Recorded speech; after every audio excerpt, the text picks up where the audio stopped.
നമ്മുടെ ഉള്ളിനകത്ത് ആനന്ദം തരുന്നത് എന്ന് ക്രിസ്തുവാണ്. നമ്മുടെ ജയാളിയായ ദൈവമാണ്. നമ്മുടെ കർത്താവ് മരണത്തെ ജയിച്ച കർത്താവാണ്. നമ്മുടെ കർത്താവ് ആമേൻ ജയാളിയായി കാൽവരി ക്രൂശിൽ പാതാളത്തെയും മരണത്തെയും തോൽപ്പിച്ച് എഴുന്നേറ്റ ദൈവമാകയാൽ ആ ദൈവത്തിൽ ആശ്രയിക്കുന്നവന് ആനന്ദം നഷ്ടപ്പെട്ടു പോകത്തില്ല. ഈ മകൻ അപ്പന്റെ അടുക്കലേക്ക് നിന്ന് അകന്നു പോയപ്പം അവസാന ഭാഗം ഞാൻ പറയുന്നു, അവന് സുബോധം വന്നു എന്ന് പറഞ്ഞാൽ അവൻ ഭ്രാന്തനൊന്നും അല്ലായിരുന്നു. അവന് കാര്യങ്ങളൊക്കെ നന്നായിട്ട് അറിയാമായിരുന്നു കേട്ടോ.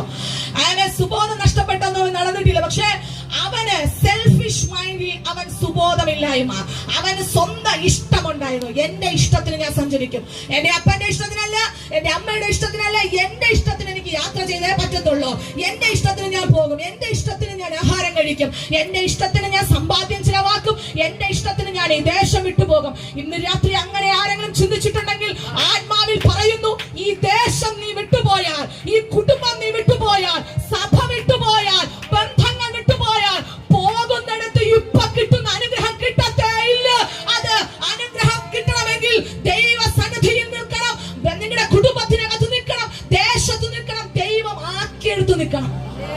പലപ്പോഴും പറയും, ഈ കുടുംബത്തിൽ നിന്നൊന്നും എനിക്ക് സമാധാനം കിട്ടാൻ പോണില്ല, ഈ ദേശത്ത് നിന്നൊന്നും പറഞ്ഞ് എനിക്ക് സമാധാനം കിട്ടാൻ പോണില്ല, ഈ സഭയെ കയറി എന്ന് പറഞ്ഞ ഒരു അനുഗ്രഹം കിട്ടാൻ പോകുന്നില്ലെന്ന്. ആമേൻ. ഒന്നുകൂടി പറയുന്നു, പോകുന്നിടത്ത് ഇത് കിട്ടത്തില്ലെന്ന് ഉറപ്പിച്ച് ഞാൻ പറയുവാണ്.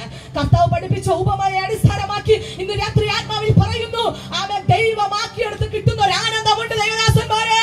ദൈവമാക്കിയെടുത്ത് നമ്മൾ വിശ്വസ്തരായി നിൽക്കുമ്പോൾ നമുക്ക് കിട്ടുന്ന ഒരു സന്തോഷമുണ്ട്. അത് നമ്മൾ തേടി പോകുന്നിടത്ത് കിട്ടത്തില്ല. ദൈവം ആക്കിയെടുത്ത് ദൈവം നമുക്ക് തരാൻ പോകുകയാണ്.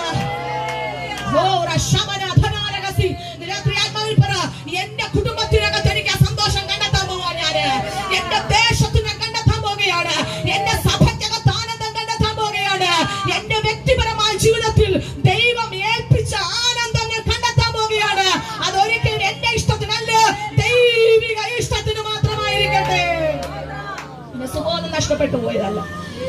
അവൻ സെൽഫിഷ് മൈൻഡിൽ, അവന്റെ ആ ഒരു ചിന്തയിൽ അവൻ പറഞ്ഞു, ഇനി എനിക്ക്, അവൻ സുബോധം അടയുമെന്ന് പറഞ്ഞു, ഇനി എനിക്ക് ഇവിടെ കിടന്നാൽ പറ്റത്തില്ല, എനിക്ക് എന്റെ അപ്പന്റെ അടുക്ക പോയേ പറ്റത്തുള്ളൂ. അവന് മനസ്സിലായി, ഇതല്ല ലൈഫ്, ഇതല്ല ജീവിതം.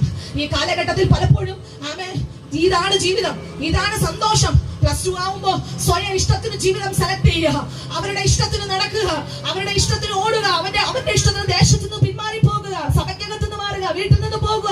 ഇങ്ങനെ ഒരു പ്രാപ്തി വരുമ്പോ, യുവതലമുറകളുടെ ചിന്തകൾ മാറി മറിഞ്ഞു വരുമ്പം കുറെ കാലം കഴിയുമ്പോൾ അവർ തിരിച്ചറിയുന്ന ഒരു കാര്യമുണ്ട്, ഇതായിരുന്നില്ല ലൈഫ് എന്ന്. ഇന്ന് രാത്രി ഈ ശബ്ദം ശ്രമിക്കുന്ന അങ്ങനെ